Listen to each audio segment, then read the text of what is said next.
Olá, pessoal, muito boa noite a todos e a todas. Sintam-se muito bem-vindos a mais uma aula da nossa disciplina Direito Penal 1. Você, meu amigo, você, minha amiga, acadêmico do curso de Direito da UFRN, inscrito na disciplina Direito Penal 1. Você, meu amigo internauta, que nos acompanha através do YouTube.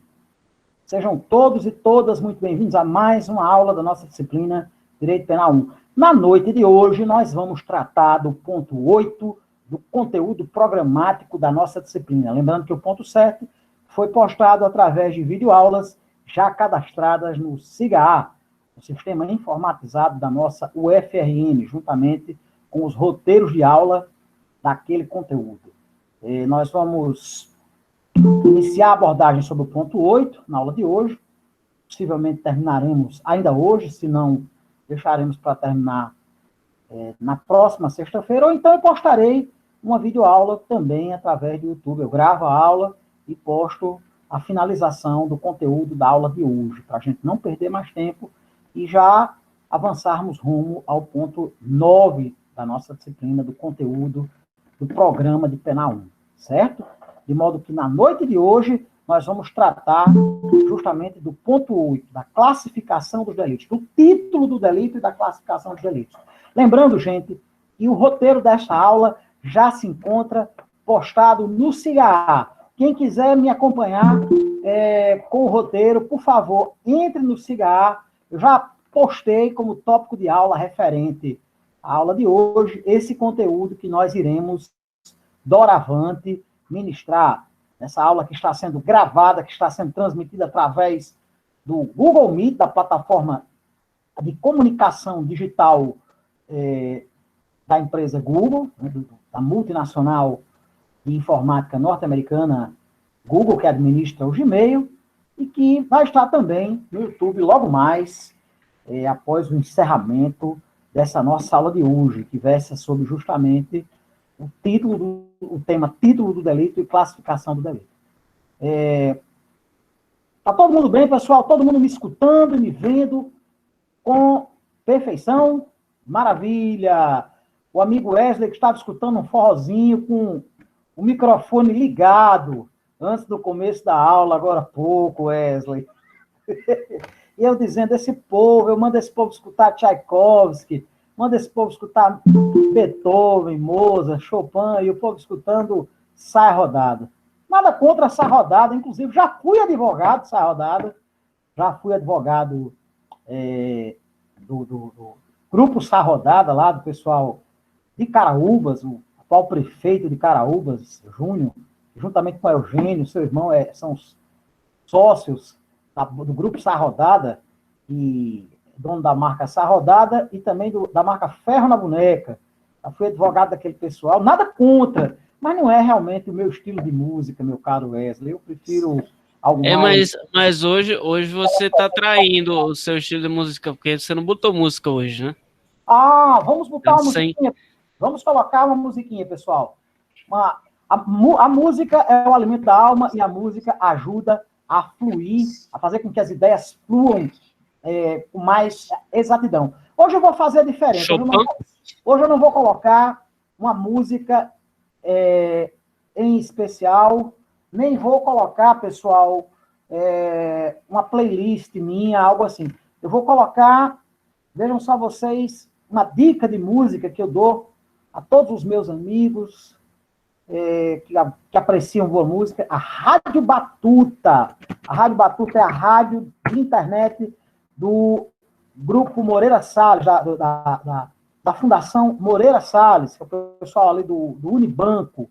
Eles sempre foram grandes incentivadores da cultura e eles têm uma rádio virtual, uma rádio online, que transmite o melhor, tanto da música popular brasileira, quanto da música erudita, da música clássica, com apresentação de conteúdo online 24 horas por dia, música de qualidade ao longo das 24 horas do dia. Vou colocar aqui a Rádio Batuta, justamente, você tem um link, fazer a propaganda da Rádio Batuta aqui.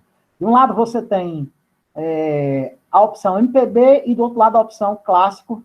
certo? Vamos escutar aqui um pouco de música clássica, vamos ouvir ao longo da nossa aula de hoje. Baixar aqui para não dar... Alfa FM. Vocês estão me ouvindo? Dá para ouvir a música tocando e dá para ouvir minha voz. Não há nenhum choque. Pronto, beleza, pessoal? Professor, Então, se tiver como diminuir mais o som da música, fica melhor. vou diminuir, meu caro Manuel Matias. Boa noite, meu nobre. Boa noite para nós Tá todos. melhor agora? Melhorou, obrigado. Maravilha. Estudar o som de boa música sempre é uma maravilha, sempre é uma boa pedida. Nós estamos aqui com a nossa apresentação do ponto oitavo, início do ponto oitavo do nosso conteúdo programático, enquanto escutamos do grande Wolfgang Amadeus Mozart a Sinfonia em Ré maior, a chamada Serenata Hafner de Mozart, aqui nas ondas da Rádio Batuta, rádio de internet do Grupo Moreira Salles, da Fundação Moreira Salles. Mas, pessoal, sem mais delongas, vamos dar início à abordagem do nosso conteúdo. Quem quiser me acompanhar, através do Cigar, por favor, esse ponto já está postado lá no nosso sistema. Certo? Pessoal, primeiramente, vamos tratar do que vem a ser, meus amigos e minhas amigas, o conceito de título do delito. O que é título do delito? O título do delito nada mais é do que o nomen iuris, a nomenclatura, a denominação jurídica do crime. O título do delito, ele pressupõe a presença de todas as elementares, também denominados de elementos normativos do tipo penal. E o título do delito consiste na referência marginal à figura típica fundamental do crime. Assim, nós temos, por exemplo, lá no artigo 121, o crime de homicídio simples. Título do delito é o nome do delito. Furto, roubo, homicídio simples, homicídio qualificado, extorsão, ameaça, lesão corporal de natureza leve, lesão corporal qualificada. Enfim, o título do delito nada mais é, pessoal, do que a denominação jurídica, o nomen iuris do crime, daquela infração penal que foi incluída pelo nosso legislador no rol das condutas penalmente relevantes, no rol das condutas criminalizadas pela nossa norma jurídica positivada. Isso é o chamado título do delito, pessoal. Mas, gente, exaurida essa consideração primordial acerca do que vem a ser título do delito, vamos tratar das chamadas classificações das infrações penais, certo? Pessoal, primeiramente, existem diversas espécies de classificações acerca das infrações penais, certo? Nós adotamos no Brasil a chamada classificação bipartida. As infrações penais, elas são, como inclusive já foi tratado anteriormente, em crimes e contravenções. Os crimes consistem nas infrações penais de natureza mais grave, dotados de maior lesividade social, dotados de maior ofensividade. E as contravenções, por sua vez, tratam-se das infrações penais de menor monta, de menor relevo, de menor lesividade. Os crimes, eles encontram-se referenciados no Código Penal e nas chamadas leis extravagantes, na legislação penal extravagante. E as contravenções? As contravenções, elas estão encartadas na Lei das Contravenções Penais e, curiosamente, não é uma lei, é um decreto-lei da época do período Vargas. E em leis especiais previstas em nossa legislação penal extravagante. Nós temos, na nossa concepção, essa dualidade, na concepção adotada pelo nosso legislador penal, uma classificação bipartida de infração penal. As infrações penais, elas podem ser crimes ou contravenções. Diferentemente, nós temos, na escola francesa, a chamada classificação tripartida, que classifica as infrações penais em crimes, delitos e contravenções. Aqui não. Aqui crime e delito são sinônimos. Como, inclusive, eu creio já ter enunciado às senhoras e os senhores em oportunidade anterior à aula de hoje. Feitas essas considerações acerca da classificação das infrações penais, cumpre-nos agora o imperioso dever de tratarmos das mais diversas classificações acerca dos crimes previstos em nosso ordenamento jurídico penal, na nossa norma penal incriminadora. Na realidade, pessoal, existem várias classificações que levam em consideração diversos aspectos.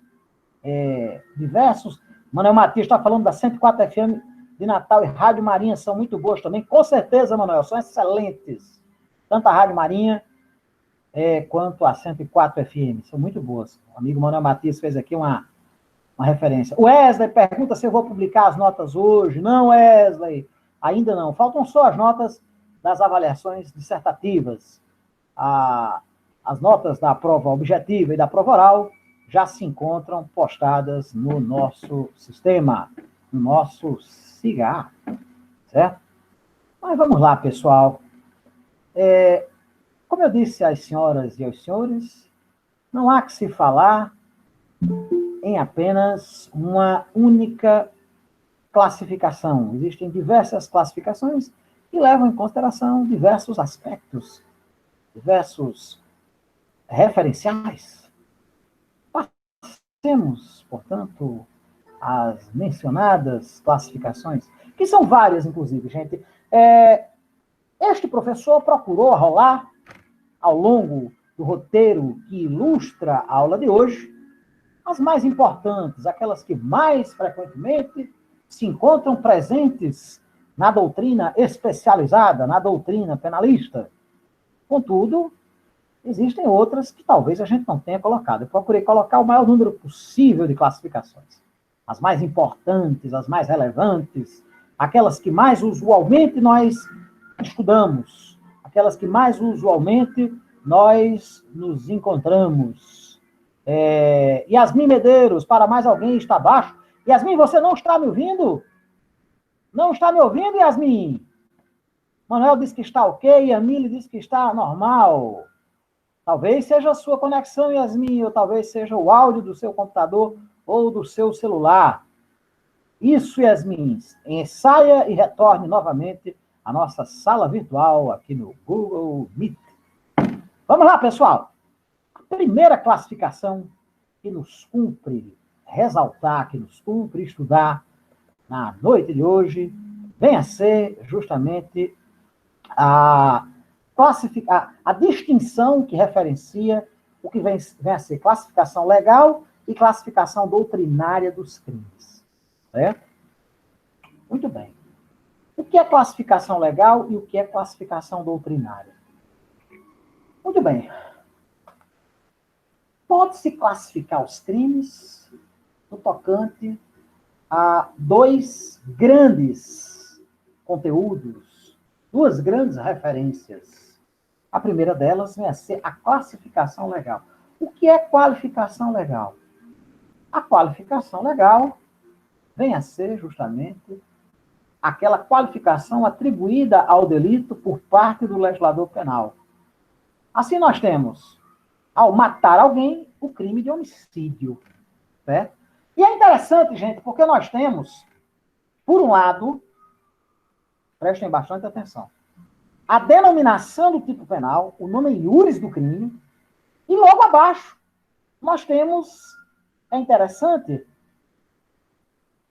a sanção penal imposta pelo legislador em razão daquela conduta. Nós não temos, pessoal, é interessante, porque, diferentemente do que acontece no Decálogo, lá nos 10 Mandamentos, Wesley, estou vendo a aula com meu amigo Deinavan. Quem é Deinavan? Um abraço, amigo Deinavan, de toda forma. Wesley. Gente, nós não temos, diferentemente do que acontece na Bíblia, deu certo, né, Yasmin? Maravilha. Nós não temos, como no Decálogo, como nos 10 Mandamentos da Bíblia judaico-cristã, imposições, comandos negativos. Não matarás, não roubarás, não cobiçarás a mulher do próximo, não pecarás contra a castidade. Jefferson Bernardo, safado. Eu fiz de conta que nem esse tipo de coisa a gente nem confere relevância, Jefferson. Nós temos na norma penal incriminadora, no nome iuris, após o nome iuris do delito, a referência ao tipo penal. Matar alguém. Nós não temos não matarás. Matar alguém. Nós temos sempre um verbo. O tipo penal sempre consistirá num verbo. Um verbo que poderá indicar uma conduta comissiva ou uma conduta omissiva. Um fazer ou um não fazer. Um agir ou não agir. Mas sempre haverá um verbo que consistirá no núcleo do tipo penal, ao qual se agregam determinados detalhes, denominados de elementos ou elementares, que podem ser fundamentais ao tipo penal, chamadas elementares, certo? E podem ser acessórias ao tipo, as chamadas circunstâncias, certo? Mas vamos lá, pessoal. No tocante a essa classificação legal dos delitos, a classificação legal dos delitos vem a ser justamente a forma com a qual o legislador penal classifica esse ou aquele tipo penal, certo? Diferentemente disso, nós temos a classificação doutrinária dos delitos, a classificação doutrinária dos crimes. Essa classificação doutrinária é uma expressão utilizada em doutrina justamente para conceituar, qualificando, inclusive, as diversas infrações penais. A classificação doutrinária é a forma com a qual a doutrina classifica esse ou aquele crime, tomando em consideração determinado referencial, certo? Classifica-se os crimes de acordo com critérios estabelecidos pela doutrina penalista, critérios estabelecidos pelos estudiosos da norma jurídico-penal, pelos intérpretes da norma penal incriminadora.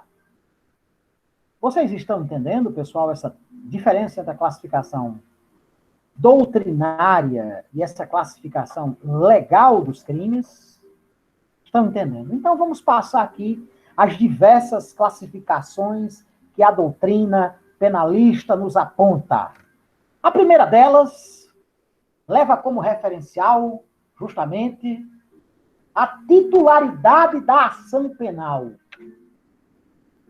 Meus amigos e minhas amigas, o poder punitivo do Estado, ele pertence exclusivamente ao próprio Estado. O direito de vigiar e punir, do qual nos fala Foucault. O direito ao exercício em caráter privativo do poder de império do Estado, de impor sanções pela prática de determinadas condutas proibidas, criminalmente tipificadas pelo legislador penal. É exclusivo do Estado. Entretanto, dentro do processo acusatório, certo? Que é o sistema de processo que rege as democracias. Nós temos um órgão estatal que acusa e nós temos um órgão que julga. Eu vou tentar me fazer bastante inteligível às senhoras e os senhores.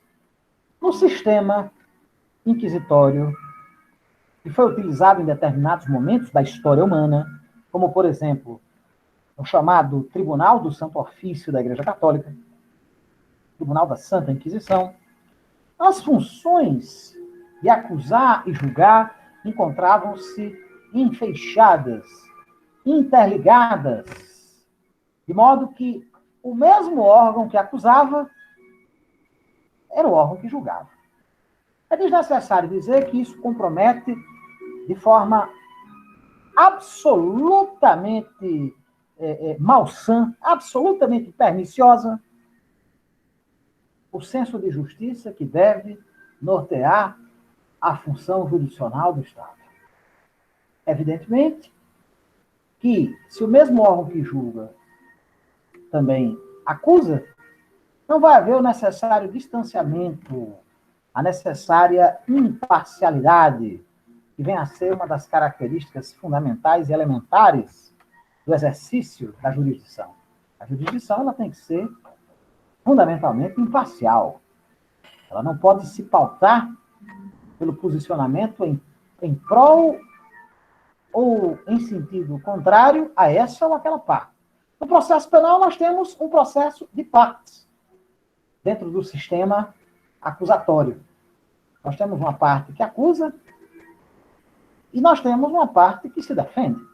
Nós temos uma parte que propõe a ação penal, pedindo que o Estado juiz julgue a culpabilidade do indivíduo, e nós temos, diante dessa parte que acusa, que, em regra, em geral, ordinariamente, é o próprio Estado, através do Ministério Público, nós temos uma parte que se defende. Por um lado, nós temos uma parte que utiliza-se do direito de ação. E do outro lado, nós temos uma parte que se utiliza do direito à ampla defesa e ao contraditório. Mas vamos lá. De acordo com a titularidade da ação penal, como é que se classificam os crimes? Eu disse a vocês que o direito de impor sanção penal, o direito sempre... Calma, meu caro Wesley, calma, meu nobre. Wesley perguntando, pessoal, se o Ministério Público sempre acusa. Não necessariamente, meu caro Wesley. Mas aguarde só um momentinho. Dentro do sistema acusatório, nós temos uma parte que acusa, uma parte que se defende, e numa posição de equidistância, nós devemos ter o Estado juiz. Nós temos a jurisdição como poder, função e atividade estatal, julgando com imparcialidade os mais diversos fatos, os mais diversos delitos, as mais diversas condutas que lhe chegam. Paralelamente ao direito e ao poder que o Estado possui de julgar, nós temos a questão da ação penal. Todo processo criminal, ele se inicia com uma ação penal, com a propositura de uma ação penal. Existe um princípio inerente à jurisdição que diz que a jurisdição ela é inerte. O que significa isso? O Estado juiz, ele só poderá se manifestar após a provocação de uma das partes, tendo em vista a vigência do princípio da inércia jurisdicional. Juiz, salvo raríssimas exceções legais, não pode agir de ofício. O Estado juiz, ele é, por força de disposição principiológica, essencialmente inerte. E quem é que tira a jurisdição dessa inércia? Aí vem o ponto que nos interessa. O exercício da jurisdição penal inicia-se através da provocação da parte que possui a titularidade da ação penal. E o interessante é que, na maioria das situações, o titular da pretensão do direito de aduzir em juízo a pretensão punitiva do Estado é o próprio Estado, através do órgão do Ministério Público. É um órgão da estrutura estatal que não se confunde com o judiciário, a quem, por força de disposição constitucional, incumbe não só o direito, mas também o dever de ajuizar a chamada ação penal pública. Na maioria esmagadora dos delitos, nós temos a titularidade da ação penal atribuída ao Ministério Público. É o Ministério Público que tem o poder, que tem o direito e que tem o dever de ajuizar a ação penal. Esses crimes são chamados crimes de ação penal pública. Nessas situações, o titular do direito de ação, o titular do direito de exercitar a ação penal e pedir um dado provimento satisfativo de mérito por parte do Estado é o próprio Ministério Público. Mas existem situações excepcionais em que o direito de ação no processo penal pertence não ao Ministério Público, mas pertence ao próprio ofendido, que através do seu advogado, através de advogado devidamente constituído com poderes para tal, ingressa com a ação penal privada. Exemplos, professor Mário Trajano. Os crimes contra a honra, calúnia, difamação e injúria. Por quê, pessoal? Qual é a razão de, em determinadas situações, o direito ao exercício da ação penal ser otorgada à própria parte ofendida, saindo das mãos do órgão estatal, do órgão do Ministério Público? Por uma questão de política criminal, o legislador penal entendeu que há determinadas situações que cabe ao próprio ofendido julgar se deverá ou não ajuizar a ação penal. Daí, nos crimes de ação penal privada, como é o caso dos crimes contra a honra, certo? A pretensão punitiva do Estado, ela ser transferida do Ministério Público para o próprio particular, para o próprio ofendido, para a própria vítima do delito. Certo? Daí a resposta à pergunta do Wesley. O Ministério Público sempre acusa? Não necessariamente. Nos crimes de ação penal privada, quem acusa é a própria parte ofendida. O próprio ofendido, que através de advogado constituído nos autos, deverá ingressar com a ação penal privada. Certo? É uma discussão que nós iremos travar em outras situações, mas os crimes de ação penal pública, eles podem, por sua vez, ser classificados como crimes de ação penal pública incondicionada, quando simplesmente não há nenhuma condição de procedibilidade para o ajuizamento da ação penal. O Ministério Público oferece a denúncia. Gente, a peça inaugural dos crimes de ação penal pública é denominada de denúncia. Nos crimes de ação penal privada é denominada de queixa. Certo? A diferença entre queixa e denúncia. A denúncia é ajuizada pelo Ministério Público. A queixa é ajuizada pelo próprio ofendido através de seu advogado, pedindo em juízo que se julgue a culpabilidade de um determinado agente ao qual supostamente é atribuída a prática de uma conduta criminosa. Mas os crimes de ação penal pública podem ser de ação penal pública incondicionada, quando não há nenhuma condição, o Ministério Público ele não só pode, como deve ajuizar a ação, sem a necessidade de nenhum requisito de admissibilidade, nenhum requisito de procedibilidade para ajuizar a ação penal, ele deverá entrar com a denúncia e pronto. certo? Existe a ação penal pública condicionada à representação. Quando é que a ação penal pública é condicionada à representação? Quando a lei penal exige para que o Ministério Público ajuize a ação penal pública, ocorra a presença de um elemento denominado de representação do ofendido. Ou seja, a parte ofendida representa criminalmente o suposto autor da infração penal, pedindo que o órgão ministerial ajuize a ação penal, autorizando, melhor dizendo, que o órgão ministerial ajuize a ação penal.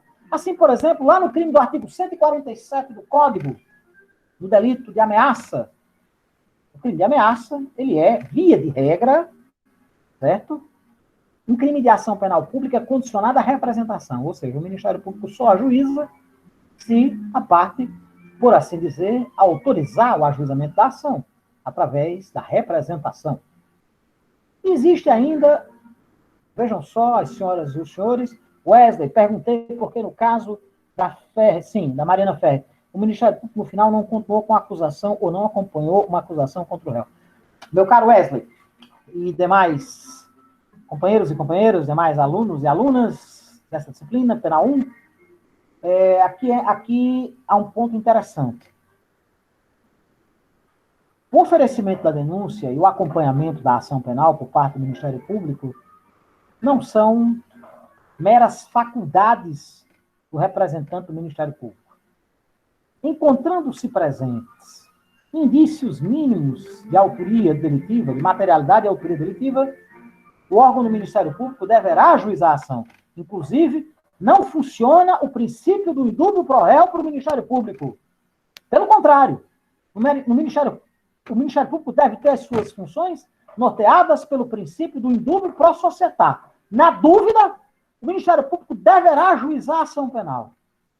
Porque o Ministério Público é parte, ele é parcial. Certo? Quem tem que ser imparcial é o julgador, é o juiz ou o tribunal. O Ministério Público não é imparcial, não. Ele é parcial, ele é parte. O Ministério Público, ele age do processo penal como uma parte que pede a condenação do indivíduo, ajuizando uma determinada ação penal.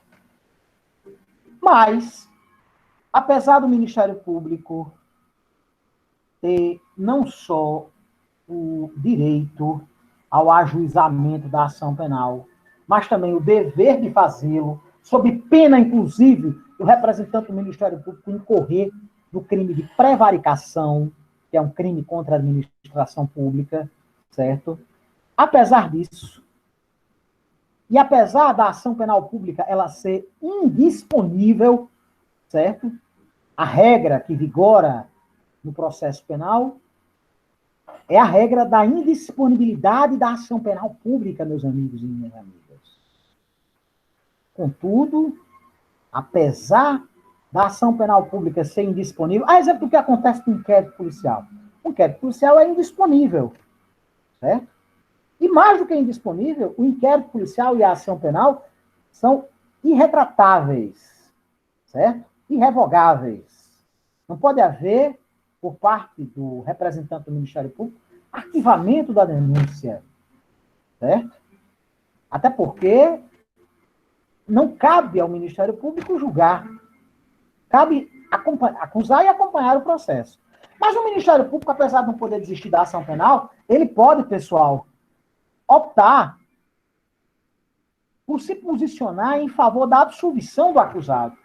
Não é uma coisa incomum de acontecer. Eu mesmo, como advogado, já acompanhei em diversas situações nas quais o Ministério Público acabou pedindo a absolvição do acusado. Caso o representante do Ministério Público entenda, ao longo da instrução processual penal, que não existem provas suficientes, ou, pelo contrário, existem provas suficientes para uma absolvição, ele poderá pedir a absolvição do acusado. Certamente foi o caso lá da Mariana Ferre. Certamente não foi o caso. Eu li a sentença, não li o parecer ministerial, que pediu a absolvição. Certo? Mas na sentença fica claro que o Ministério Público pediu a absolvição do acusado. Entendeu, meu caro Wesley? Gente, mas voltando aqui, a ação penal pública pode ser incondicionada ou condicionada à representação do ofendido ou à requisição do ministro da Justiça quando houver crime contra a honra do presidente da República. Aí o Ministério Público, ele para ajuizar a ação penal, ele precisará da chamada requisição do ministro da Justiça, certo? Que é quem pede ao Ministério Público que ocorra o ajuizamento, certo? Da ação penal pública condicionada, certo? Em determinados delitos, mormente no que tange aos crimes praticados em detrimento da honra do presidente da República, certo? Esses delitos, eles são denominados crimes de ação penal pública condicionada, ou a representação do ofendido, ou a requisição do ministro da Justiça. Existem 3, portanto, espécies diferentes de crimes de ação penal pública. Crimes de ação penal pública incondicionada, crimes de ação penal pública condicionada à representação e crimes de ação penal pública condicionada à requisição do ministro da Justiça. Os crimes de ação penal privada, eles podem, por sua vez, serem divididos em crimes de ação penal privada, propriamente dito, e os crimes de ação penal privada subsidiária da ação penal pública. Mas isso será tratado em outra oportunidade, certo? O que nos interessa agora é tão somente salientar a existência dessa classificação doutrinária que diferencia os crimes em crimes de ação penal pública e crimes de ação penal privada. Os crimes de ação penal pública, que podem ser de ação penal pública incondicionada, condicionada à representação ou condicionada à requisição do ministro da Justiça, certo? Essas três espécies diferentes, eles são delitos cujo processo se inicia, cuja ação penal se inicia mediante a denúncia do órgão do Ministério Público, certo? A regra, gente, é que todos os crimes são de ação penal pública, salvo se a lei expressamente a declarar privativa do ofendido ou crimes de ação penal pública condicionada à representação, certo? E os crimes de ação penal privada são aqueles crimes em que o ajuizamento da ação penal se dá através da interposição da chamada queixa, que é movida pelo próprio ofendido ou por seu representante legal através de advogado constituído para tal ato, como é o caso dos crimes contra a honra. Se o legislador penal não fizer nenhuma previsão, certo? É porque o crime é de ação penal pública incondicionada, certo? Quando o crime for de ação penal privada ou de ação penal pública condicionada à representação, o legislador penal vai, no próprio dispositivo relativo àquele tipo, fazer a referência acerca do fato de se tratar de um crime de ação penal privada ou de um crime de ação penal pública condicionada à representação. Perfeito, pessoal? Alguma dúvida no tocante a essa primeira classificação doutrinária dos delitos? O senhor Oséias, Wesley, Jefferson. Meninas, vocês também. Caio, tudo certo, né, Caio? Aqui tá tranquilo. Leandra, tudo beleza, Leandra? Maravilha. Todo mundo? Raí, tudo certo. Leandra, Julião, tudo certo? Maravilha, pessoal. Então, vamos agora à segunda classificação doutrinária. Como eu disse a vocês, existem várias classificações que levam em consideração vários referenciais para se classificar doutrinariamente os mais diversos crimes previstos em nossa legislação penal, nossa norma penal incriminadora. Vamos agora a uma classificação que ela diferencia os crimes, certo? Em crimes comuns, próprios ou de mão própria. Gente, o que são crimes comuns?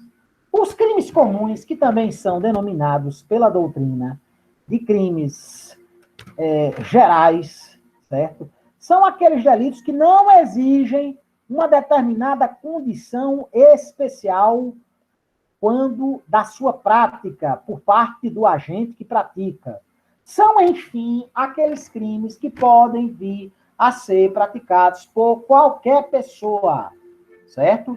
O tipo penal, ele não faz a exigência no tocante ao agente que o pratica, no tocante ao sujeito ativo do delito, de nenhuma condição especial, certo? A maioria dos crimes são crimes comuns ou gerais, certo? A doutrina também faz referência à expressão crimes bicomuns, que são aqueles que podem ser cometidos por qualquer pessoa contra qualquer pessoa, que não exigem uma determinada condição especial, nem do sujeito ativo, nem do sujeito passivo, nem do agente, nem da vítima do crime. Perfeito, pessoal?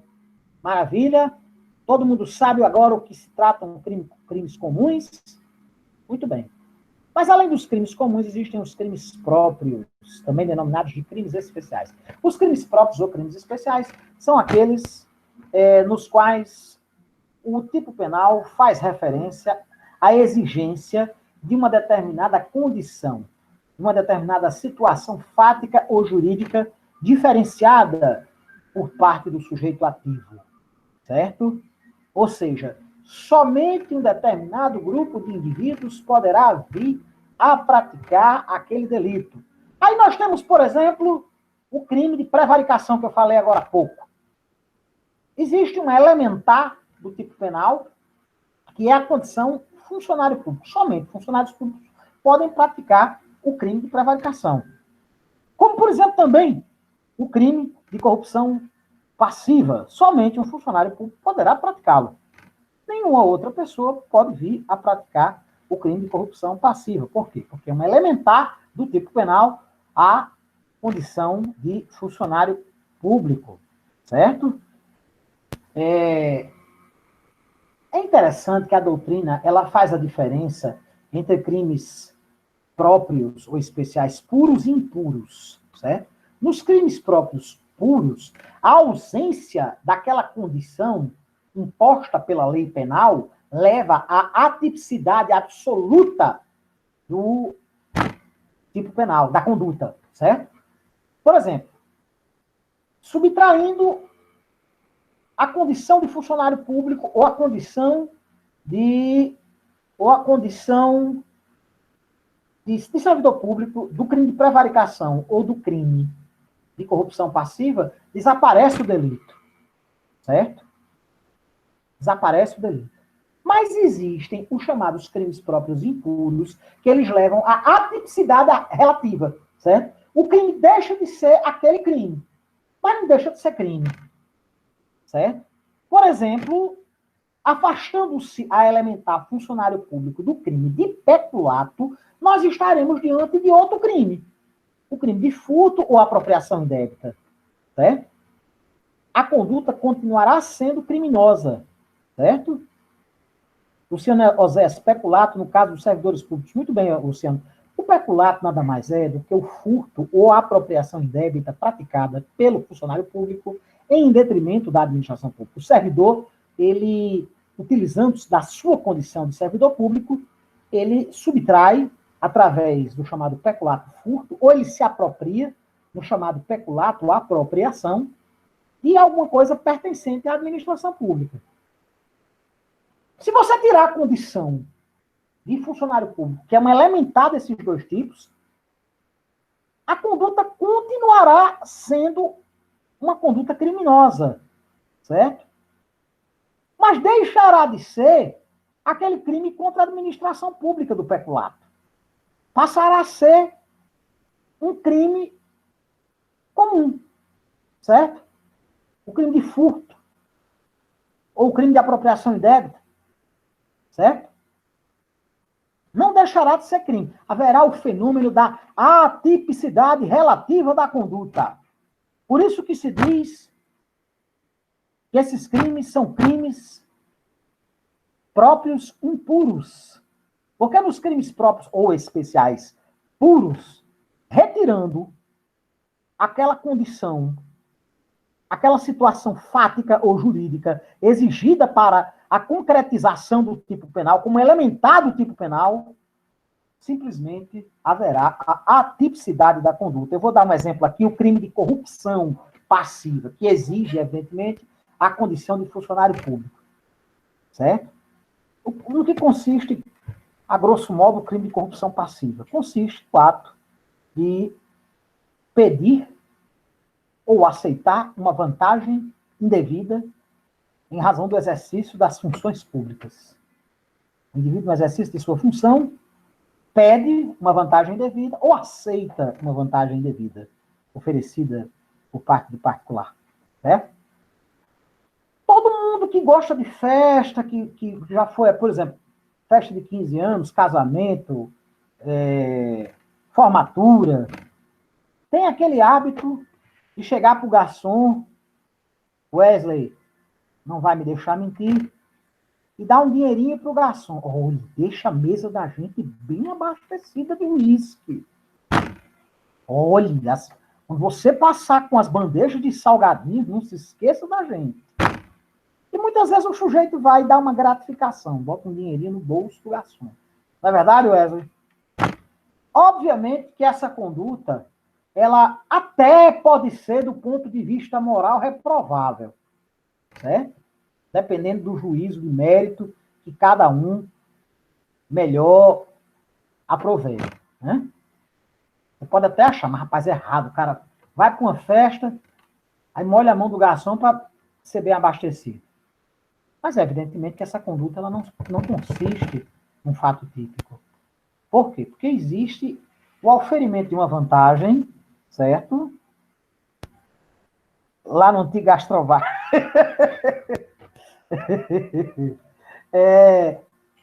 Existe o oferimento de uma vantagem por parte do garçom, mas o garçom não é servidor público. Não é servidor público no exercício de suas funções, certo? Por isso que a conduta de você molhar a mão do garçom para ele servir a sua mesa de comida e bebida, evidentemente não consiste em crime. Porque falta a condição de servidor público. Falta aquela situação jurídica que funciona como elementar do tipo penal da corrupção passiva. Né?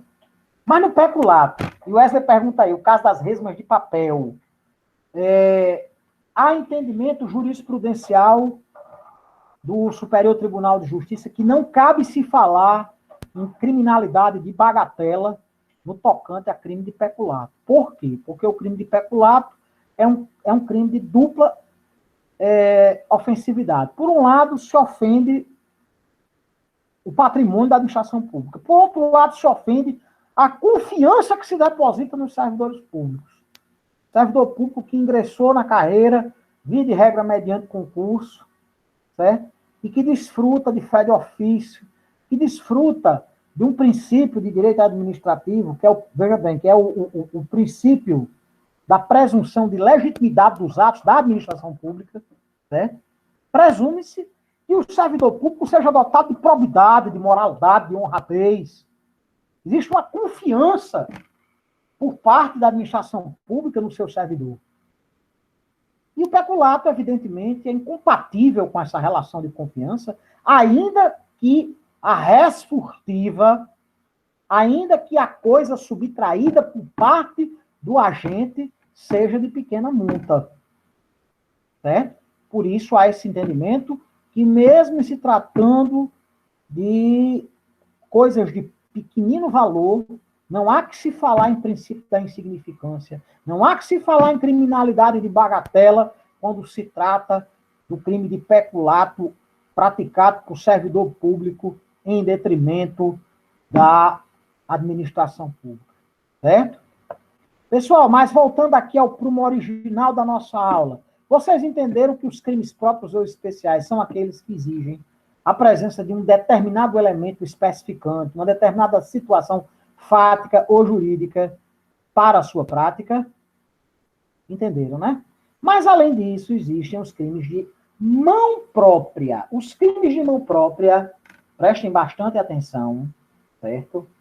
São aqueles crimes, também são conhecidos como os crimes de atuação pessoal ou de conduta infungível. São aqueles que somente podem ser praticados por pessoas expressamente referenciadas no próprio tipo penal, certo? E que, portanto, não admitem coautoria. Por exemplo, o crime de falso testemunho. O indivíduo mentir em juízo. Alguém pode, na condição de partícipe, concorrer para o crime, mas só a própria testemunha poderá praticá-lo. Por exemplo, um advogado que induz uma testemunha a mentir, a faltar com a verdade, certo? Ele não pode ser criminalizado a título de coautoria, porque esse crime é crime de mão própria, ou crime de atuação pessoal de conduta infungível. No máximo, ele poderá agir como partícipe. Quer ver outro crime de mão própria? O crime de aborto praticado pela gestante, o crime chamado autoaborto, certo? Lá do artigo 124 do Código Penal, o crime de autoaborto, o aborto praticado pela própria gestante, é um crime de mão própria, porque só a própria gestante, só a própria mãe daquele organismo em formação, daquela vida em formação, que acabará sendo morta, certo? Pode praticar o delito. Por isso se fala crime de mão própria. Só o próprio sujeito, especificado pela legislação penal, poderá vir a praticá-lo. Alguma dúvida, pessoal, sobre essa classificação que diferencia os crimes em crimes próprios, em crimes comuns ou gerais, crimes próprios ou especiais e crimes de mão própria, também denominados pela nossa doutrina de crimes de atuação pessoal ou de conduta infungível? Professor, esse caso dos crimes de mão própria, eles são expressos na lei? Então, passemos adiante, meus queridos e minhas queridas. Existe uma classificação que diferencia os crimes em crimes simples e crimes complexos. O que são crimes simples? Crimes simples são aqueles que se amoldam em apenas um único tipo penal. Por exemplo, o crime de furto, lá do artigo 155 do Código Penal, que consiste na prática de subtrair coisa alheia móvel. O verbo nuclear do tipo subtrair. As elementares, coisa alheia móvel. Né? É necessário que seja uma coisa. O que é coisa, no sentido jurídico? É aquilo que tem alguma quantificação econômica, aquilo que pode ser qualificado economicamente. Coisa alheia, o que é alheia? Aquilo alheio que não pertence à própria pessoa, que é de outrem. Móvel, o que é coisa móvel? Vamos nos recordar lá a teoria geral do direito civil. Coisa móvel é aquela que pode se deslocar de um lugar para o outro sem a perda de sua essência, sem a sua desnaturação. O crime de furto consiste na subtração da coisa alheia móvel. Adequa-se a um único tipo penal, certo? Mas existem ainda determinados de crimes complexos, certo? Os crimes complexos, eu não vi o quê? Professor, foi eu que fiz uma pergunta, professor. Você me ouve? O senhor me ouve? Ele comentou. Eu acho que ele não está me ouvindo. Acho que ele não ouviu o Wesley. O Wesley fez alguma pergunta? Eu fiz, você está me ouvindo? Não estou ouvindo. Não estou ouvindo. Você não consegue ouvir? Eu acho que é a minha conexão. Vocês estão me escutando bem? Sim. Sim.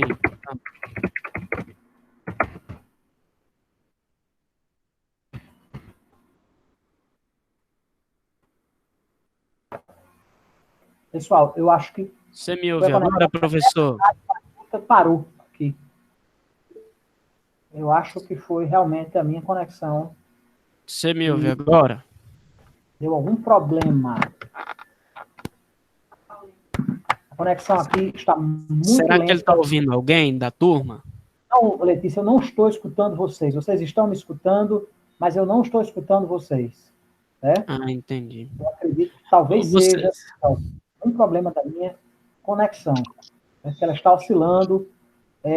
Infelizmente, eu não estou escutando vocês, sabe? Eu acredito que seja algum problema realmente da conexão. Mas, enfim, qualquer pergunta, por favor, digitem. Né?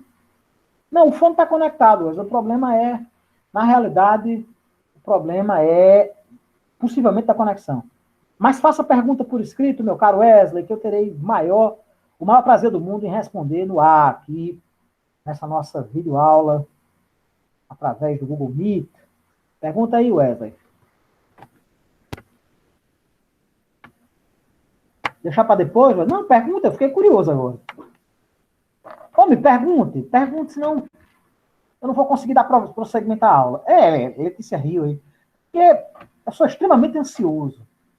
A pergunta é sobre os crimes de mão própria. Pergunta aí, meu querido.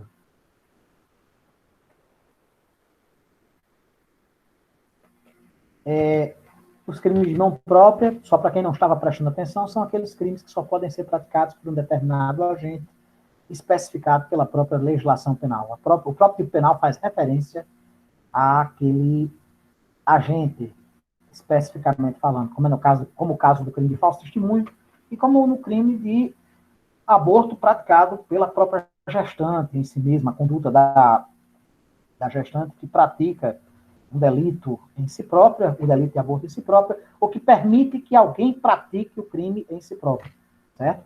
Somente a própria gestante poderá praticar esse tipo penal, certo? Eu estou vendo aqui, pessoal, realmente a conexão. Eu tentei abrir aqui uma aba no YouTube, certo? E, infelizmente, eu não consegui. Eu acredito que seja por problema da conexão aqui na minha residência, que não está funcionando a contento. Mas vamos aqui à pergunta do amigo Wesley. Sobre os crimes de mão própria, eles estão expressados na lei? Sim. E os agentes? Pronto, já respondi. Beleza, meu caro. Maravilha. Maravilha, Wesley. Pessoal, eu vou pedir a vocês que quem for perguntar, por favor, Letícia Azevedo está dizendo que o YouTube travou em todos os lugares. Ela acredita que seja problema do servidor, talvez. Eu sei que eu não consegui, mas também eu estava escutando a Rádio Batuta, enquanto... Eu vou até postar aqui para vocês o link da Rádio Batuta. Não percam, é maravilhosa. Foi uma das boas descobertas que eu fiz ao longo dessa pandemia. Vou postar aqui o link da Rádio Batuta com música popular brasileira e música clássica, música erudita de excelente qualidade, pessoal. Por favor, entrem na rádio de internet do Instituto Moreira Salles, a Rádio Batuta. Para quem gosta de boa música, é uma excelente pedida.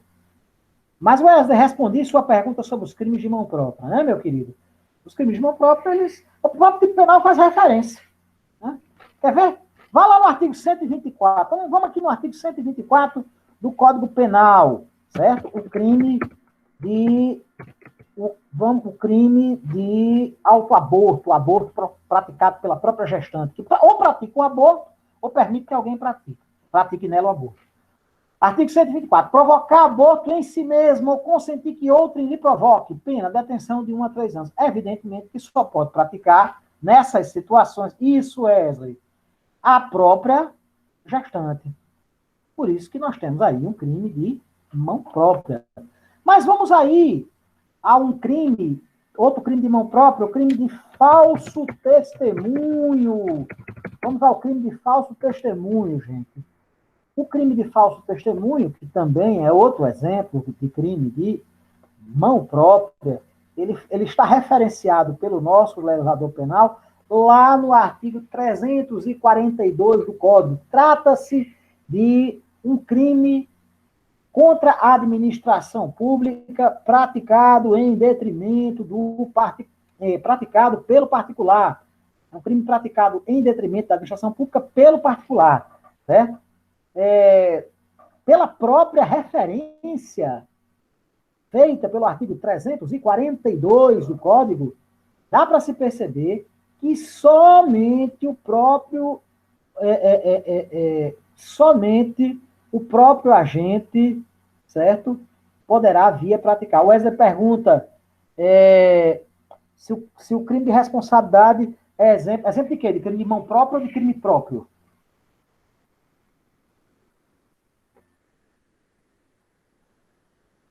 Não, o crime de responsabilidade é um crime próprio. Só determinada categoria de agentes pode vir a praticar, né? Gestores públicos municipais, presidente da República, governadores,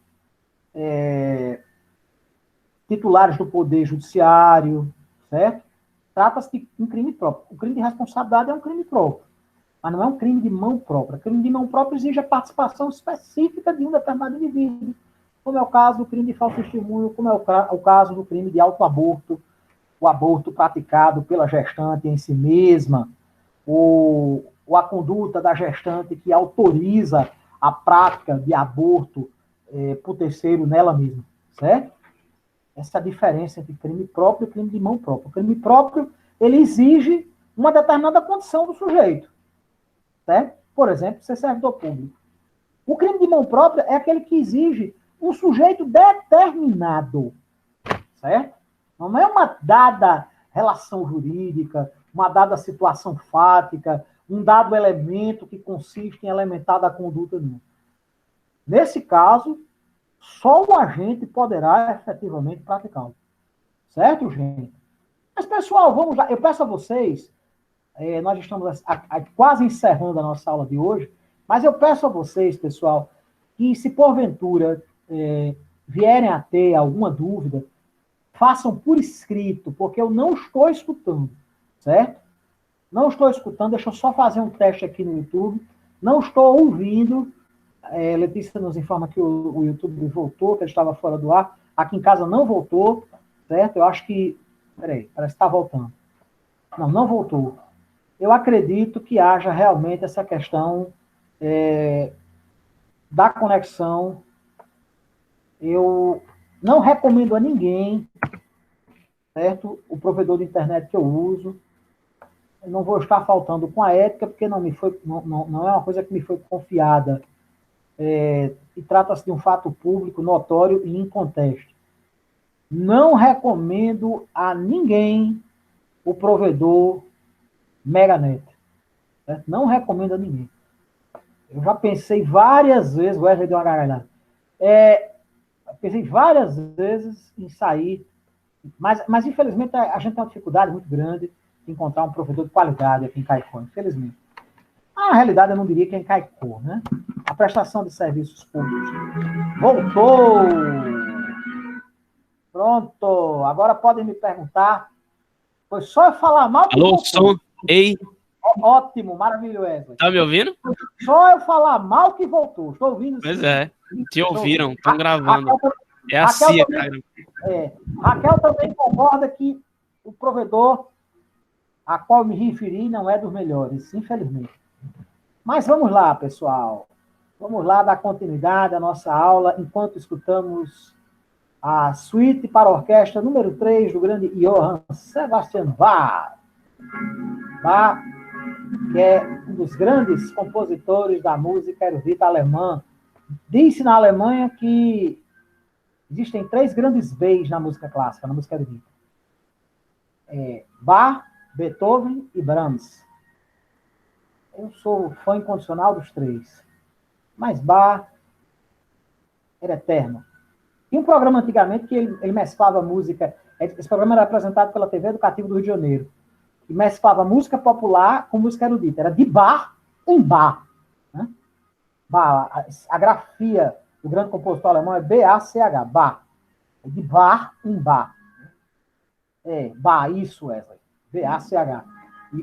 Johann Sebastian Bach. De Bach em Bach. Interessante essa. Mas vamos lá, pessoal. Enquanto escutamos Bach, vamos dar continuidade ao nosso estudo. Pessoal, existe uma classificação que diferencia os crimes em crimes simples e complexos.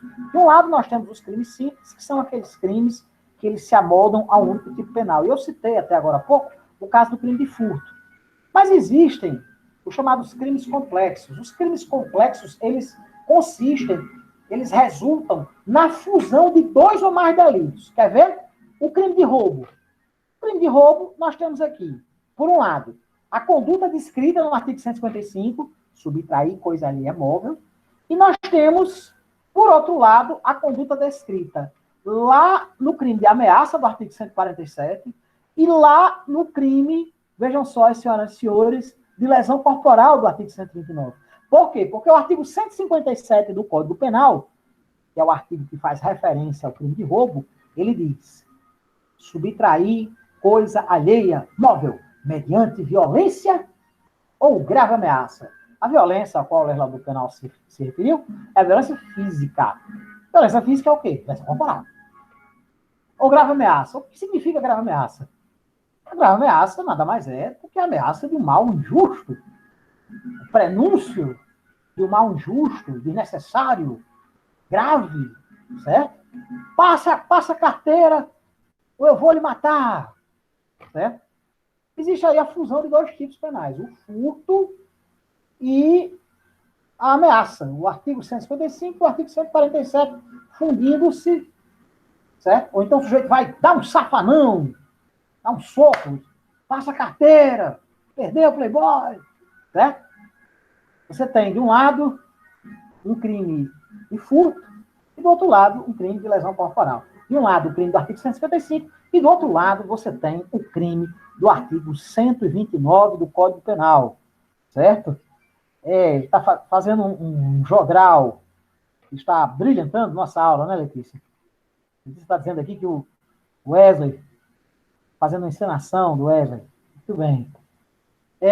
Pessoal, mas vocês entenderam a diferença entre crimes simples e complexos, certo? Gente, existe aqui, interessante, outra classificação que ela diferencia os crimes em crimes materiais, formais e de mera conduta. O que são crimes materiais? Os crimes materiais, que também são denominados de crimes causais, são aqueles tipos penais, certo? Que exigem para a sua consumação, certo? A produção de um determinado resultado naturalístico. Por exemplo, o crime de homicídio. O crime de homicídio consiste na conduta de matar alguém. A consumação delitiva, ela presume a ocorrência de um determinado resultado naturalístico. Qual é o resultado naturalístico do crime de homicídio? A morte da vítima. Só há consumação quando há a morte da vítima. Certo? Daí se falar que o crime de homicídio trata-se de um crime material ou causal. Crimes materiais ou crimes causais são expressões sinônimas. Certo? Mas há também os chamados crimes formais, que também são conhecidos como crimes de consumação antecipada ou crimes de resultado cortado. Esses delitos são aqueles nos quais o tipo penal ele tem dentro de si, certo? Dentro da conduta referente a esse tipo, um resultado naturalístico. Mas esse resultado naturalístico, embora possa vir a acontecer, é desnecessário a consumação delitiva, certo? Ele pode até vir a se produzir, certo? Mas aí o crime já estará consumado e nós teremos um mero exaurimento da conduta delitiva. Por exemplo, o crime de extorsão mediante sequestro, lá no artigo 159 do Código Penal, certo? Basta que ocorra a privação da vítima com o escopo, com a objetiva finalidade de obter uma vantagem indevida, certo? Para que aconteça a consumação delitiva. Não é necessário que haja o pagamento do resgate, certo? Basta que ocorra a privação da liberdade da vítima. Se houver o pagamento do resgate, haverá um mero exaurimento da conduta. Mas como se trata de um crime formal ou de resultado antecipado, certo? Resultado cortado ou de consumação antecipada, não há necessidade da produção de um determinado resultado naturalístico, certo? E nós temos ainda, dentro dessa classificação, os chamados crimes de mera conduta ou de simples atividade, que são aqueles delitos em que o tipo penal se limita a descrever uma determinada conduta, não havendo a necessidade, não havendo, na realidade, a existência de um determinado resultado naturalístico, como é o caso do crime de ato obsceno, certo? A prática de atos libidinosos em local público ou acessível ao público, certo? Não há produção de um resultado naturalístico, certo? Não há. Por isso, trata-se de um crime de mera conduta ou simples atividade, certo? Não havendo a produção de um resultado naturalístico referenciado pelo tipo penal.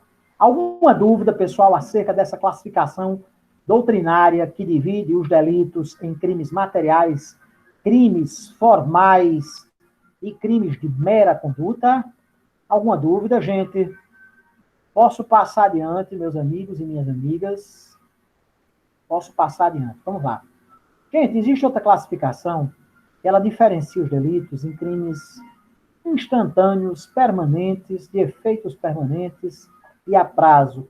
Pessoal, eu estou vendo aqui, já são 10h20 da noite. Eu vou dar por encerrada a aula de hoje.